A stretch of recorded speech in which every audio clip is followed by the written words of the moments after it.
आम आदमी जब बनता है खास और उस पर आती है शक्ति का भूत सवार, तो वो बन जाता है अरविंद केजरीवाल। दूसरों पर उंगलियां उठाना बहुत आसान होता है, लेकिन वही उंगलियां जब आपके किरदार की तरफ उठने लगे तो आदमी के दिल में बेचैनी बढ़ जाती है और कई बार तो वो ईडी के शिकंजे में फंस जाता है।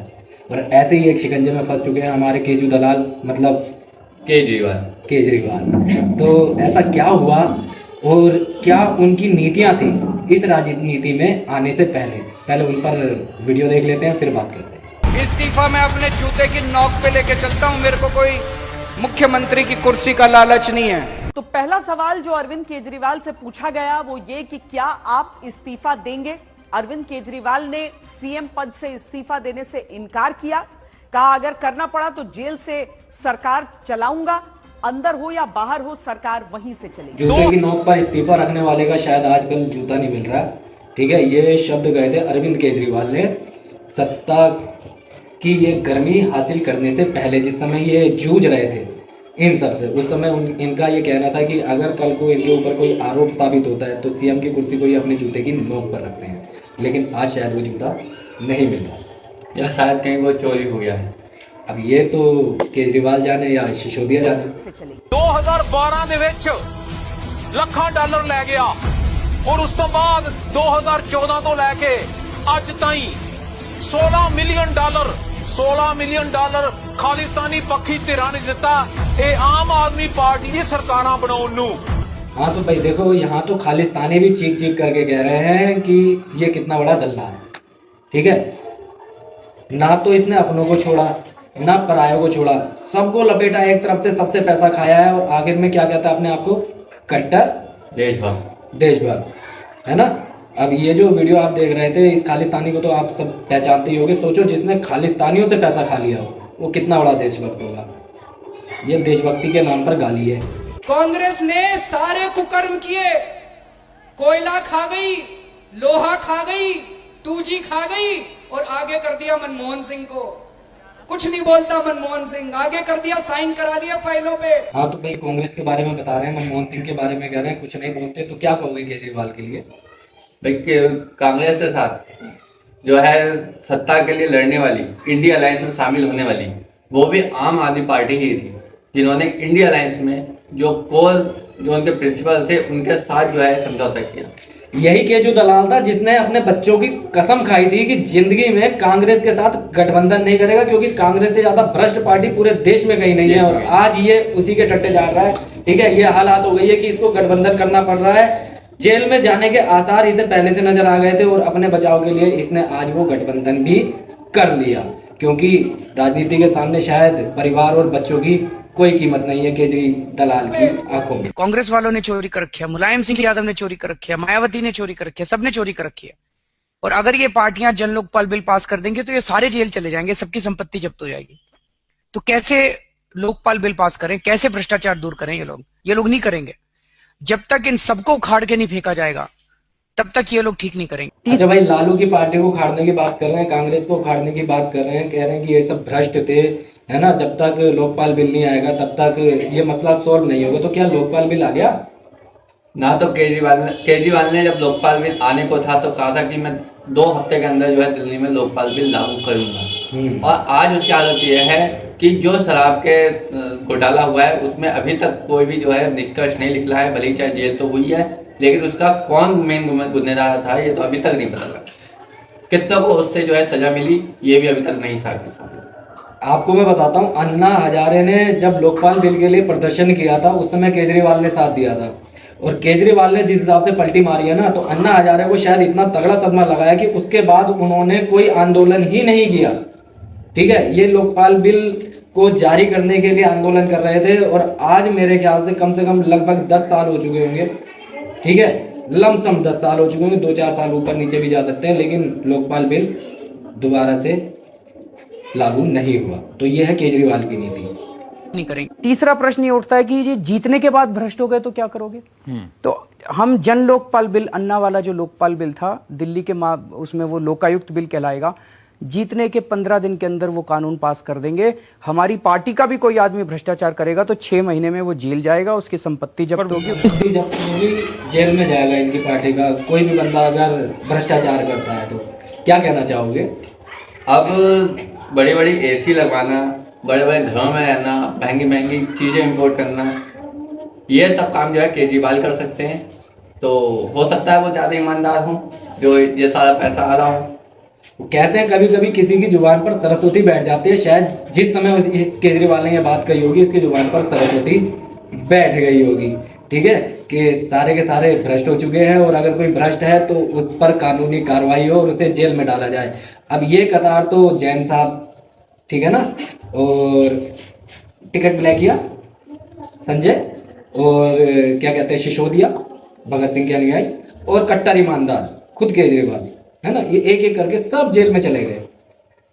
तो शायद इसकी जुबान पर सरस्वती ही बैठी थी उस समय पर कि आज पूरी पार्टी एक एक करके अंदर जा रही है। जब्त होगी। इस देश के 140 करोड़ लोगों की हमें जरूरत नहीं है। तुम अपना घर बैठना, तुम्हें वोट डालनी है डालनी, नहीं डालनी मत डालना, तुम्हारी हमारी जरूरत नहीं है।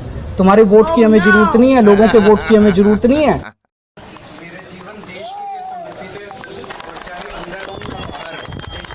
ये कह रहे हैं भैया लोगों के वोट की हमें जरूरत नहीं है, ठीक है, वोट डालनी हो डालना, नहीं तो अपने घर बैठना। भाई इतनी समझ हमारे अंदर भी है, ठीक है, हमें डालना होगा तो वोट डालेंगे, नहीं तो घर क्यों बैठेंगे, दूसरी पार्टी को डालेंगे। पार्टी सिर्फ अकेली तेरी थोड़ी है, और भी पार्टियां हैं। ये धमकी किसे दे रहा है? हर कोई फ्री के चक्कर में अपनी भद नहीं पिटवाता केजरीवाल, ठीक है। तू चाहता है कि देश के सारे लोग दिल्ली वालों की तरह निकम्मे हो जाएं फ्री के चक्कर में, सही को सही कहना और गलत को गलत कहना बंद कर दे, तो ये तो खैर होने वाला नहीं है। कल को अगर मनीष सिसोदिया चोरी करेंगे तो मनीष सिसोदिया केजरीवाल का कुछ नहीं लगता, उसको जेल जाना पड़ेगा। कल को अगर कोई हमारा मंत्री चोरी करेगा, ये मेरे कोई सगे नहीं लगते, इनको जेल जाना पड़ेगा। कल को कोई हमारा विधायक चोरी करेगा, कोई हमारा सगा नहीं लगता, उनको जेल जाना पड़ेगा। और मनीष, कल को अगर मैं चोरी करूंगा तो मैं भी तुम्हारा सगा नहीं लगता, मेरे को भी जेल जाना पड़ेगा।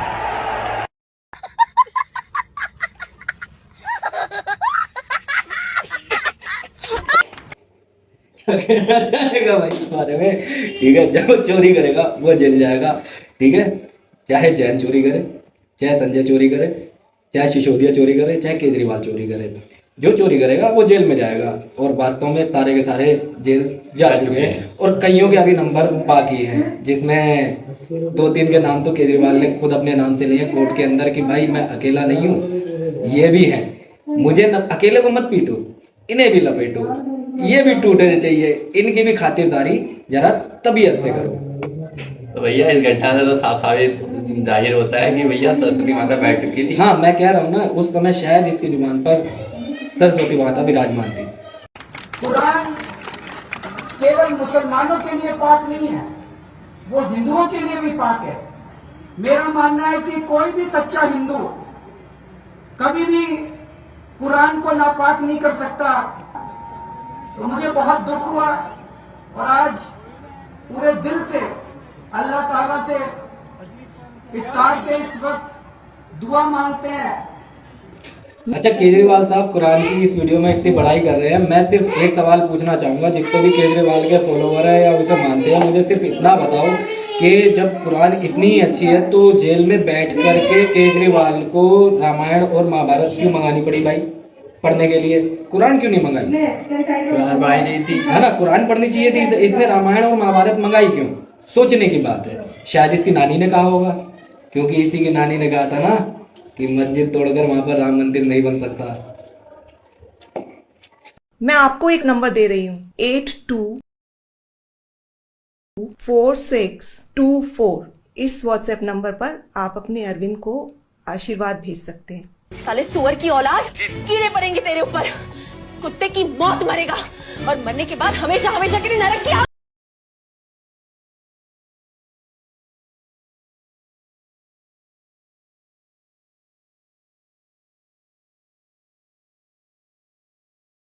अच्छा, ये केजरीवाल की वाइफ ने व्हाट्सएप नंबर जारी किया था आशीर्वाद के लिए, और ये नंबर मेरे ख्याल से 10 से 11 घंटे के अंदर बंद भी हो गया।